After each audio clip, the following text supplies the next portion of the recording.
तो आइए आज के इस वीडियो में हम लोग बात करने वाले हैं प्रश्नावली 1.1 का प्रश्न क्रमांक 5। इससे पहले हम लोगों ने प्रश्न क्रमांक 1 से लेकर प्रश्न क्रमांक 4 तक प्रश्नों को हल कर लिया है और उसे आसानी से समझ लिया है। तो आज के इस वीडियो को हम मजेदार बनाएंगे और ऐसे ऐसे ट्रिक को बताएंगे जिसको आप देखकर चौंक जाएंगे। तो चलिए बिना देर करते हुए इस वीडियो को शुरू करते हैं और प्रश्न क्रमांक 5 को हल करते हैं। प्रश्न क्रमांक 5 कहता है कि निम्नलिखित समुच्चयों के सभी अवयव मतलब सदस्यों को सूचीबद्ध कीजिए। अर्थात हम लोगों ने प्रश्न क्रमांक जो 4 को हल किया था सेम उसी तरह से प्रश्न क्रमांक 5 को भी हल करेंगे। थोड़ा सा भी मिलावट नहीं हो गया, फेटावट नहीं होगा। इससे पहले आप लोग प्रश्न क्रमांक 4 को अच्छी तरह से समझ लें ताकि प्रश्न क्रमांक 5 को हल करते वक्त आप लोग को कोई दिक्कत ना हो। तो चलिए प्रश्न क्रमांक 5 को हल करते हैं और इस प्रश्न में रंग डालकर इस प्रश्न को रंगहीन बनाते हैं। प्रश्न क्रमांक 5 कहता है समुच्चय a बराबर x सच दैट x एक विषम प्रकृति संख्या है। इसमें बोल रहा है कि जो x है ना एक विषम प्रकृति संख्या है और इसमें a नहीं बोल रहा है कि कहाँ से शुरू हो रहा है और कहाँ खत्म हो रहा है। तो हम लोग इसे कैसे लिखेंगे, सूचीबद्ध कैसे करेंगे? सूचीबद्ध मतलब क्या, रोस्टर रूप में लिखना है। तो हम इसका आंसर लिख रहे हैं समुच्चय ए में। देखिए पर एक विषम प्रकृति संख्या है, ठीक है। तो विषम प्रकृति संख्या क्या होता है? 1 3 5 7, ठीक है। और ये इसमें फिक्स नहीं किया गया है कि कहाँ तक जाएगा। तो क्या लिख देंगे भैया? लिख देंगे कि डॉट डॉट डॉट से लास्ट में दर्शा देंगे ताकि आप लोग को समझ में आ जाए कि ये अनंत तक जा रहा है, इनफाइनाइट। चलिए अब दूसरा प्रश्न की तरफ बढ़ते हैं। समुच्चय बी में दिया गया x सच डेट x एक पूर्णांक है और एक जो x है वो -1/2 से क्या है, बड़ा है और 9/2 से छोटा है। तो -1/2 का अर्थ जैसे मान लीजिए सपोज डेट 1/2 का अर्थ क्या, 0.5, ठीक। और 9/2 का मतलब 4.5, ठीक। तो अब देखिए जो x से आपका 0.5 से क्या है, बड़ा है और 4.5 से क्या है, छोटा है। तो हम इसे क्या लिखेंगे, हम 0 से शुरू करेंगे, ठीक। इसमें 0 से शुरू किया जाएगा। तो इसमें लिख देंगे b, फिर लिखेंगे कर्ली ब्रैकेट 0 1 2 3 4 तक लिखेंगे इसमें, क्योंकि 4.5 से छोटा है तो 4 तक लिख सकते हैं हम लोग। क्या समझ गए यहाँ तक? कोई दिक्कत, कोई कष्ट, कोई पीड़ा नहीं? तो चलिए फिर प्रश्न क्रमांक 3 को हल करते हैं। प्रश्न क्रमांक 3 कहता है भैया सी जो है समुच्चय सी में आपको दिया गया है क्या, x सच दैट x एक पूर्णांक है और x स्क्वायर जो है वो 4 से क्या है, छोटा है या बराबर है x स्क्वायर। तो चलिए यहाँ पे एक शर्त दिया गया है हमको, x स्क्वायर ये शर्त दिया गया है। तो स्क्वायर उधर जाएगा तो क्या हो जाएगा, रूट हो जाएगा, यहाँ आ जाएगा प्लस और माइनस।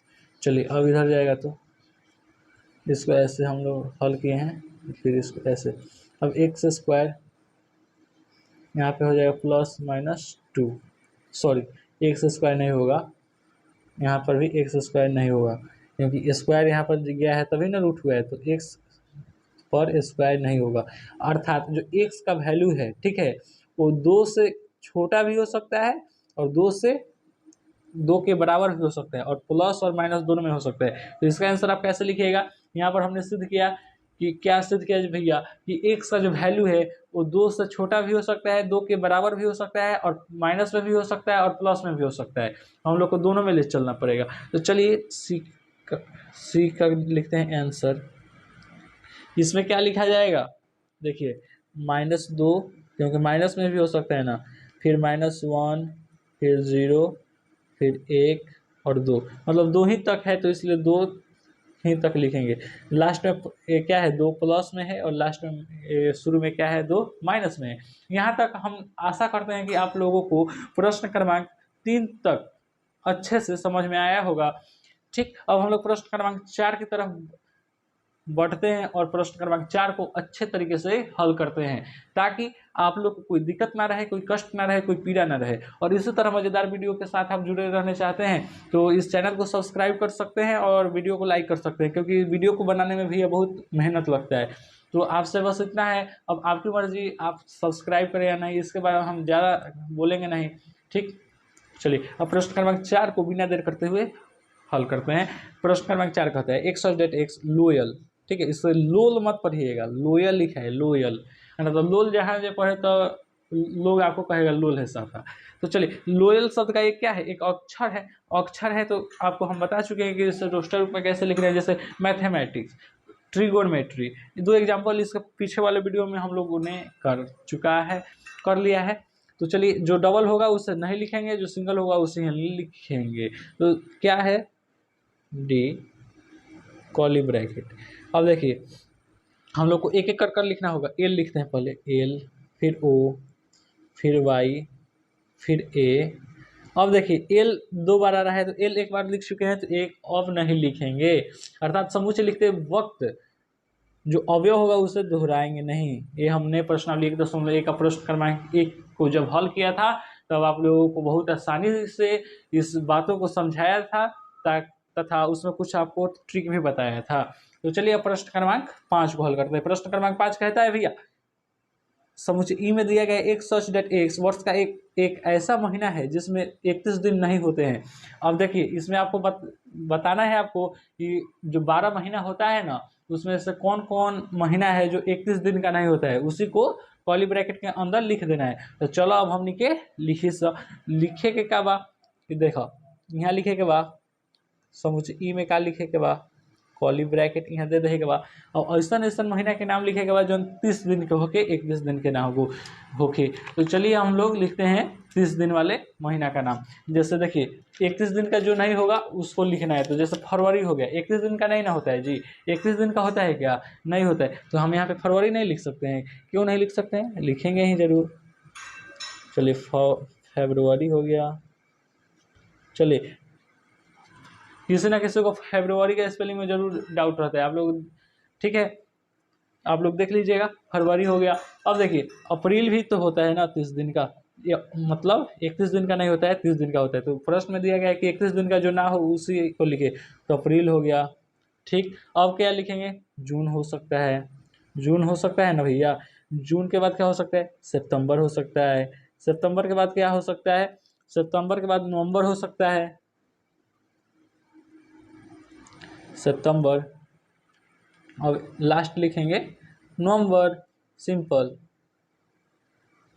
चलिए इस प्रश्न को हम लोगों ने आसानी से कर लिया। अब प्रश्न क्रमांक 6 कहता है एक सब्जेक्ट एक अंग्रेजी वर्णमाला के एक व्यंजन है जो के से पहले आता है। देखिए अंग्रेजी वर्णमाला का जो व्यंजन है, ठीक है, अंग्रेजी वर्णमाला का जो व्यंजन है वो क्या के से पहले आना चाहिए। आप ए से शुरू नहीं कर सकते हैं। ए से शुरू क्यों नहीं कर सकते हैं, क्योंकि ए क्या है, स्वर है, स्वर है अंग्रेजी वर्णमाला का, जिसे वॉवेल भी कहा जाता है। वॉवेल होते हैं 5, कौन कौन भैया, तो वॉवेल होते हैं ए, ई, आई, ओ, यू।